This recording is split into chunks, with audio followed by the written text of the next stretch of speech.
தாவேக மாநாட்டில் விஜயகாந்தை தனது அண்ணன் என குறிப்பிட்டு விஜய் உணர்ச்சி பூர்வமாக பேசிய நிலையில் அது பற்றிய கேள்விக்கு தேமுதிக பொதுச் செயலாளர் பிரேமலதா விஜயகாந்த் பதிலளித்துள்ளார். அதனை பார்க்கலாம்.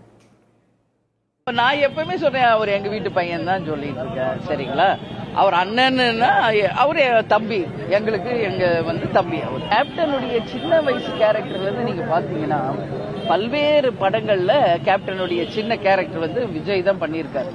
எங்க வீட்டு பக்கத்துல தான் அவங்க வீடு.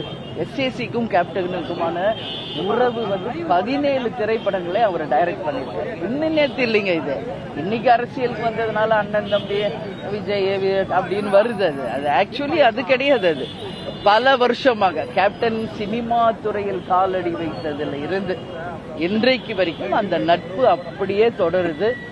அதனால விஜயோடைய படத்துக்கு கூட கேப்டனுடைய அந்த ஏஐ யூஸ் பண்ணாங்க, தாராளமா யூஸ் பண்ணுங்கன்னு நம்ம சொன்னோம்.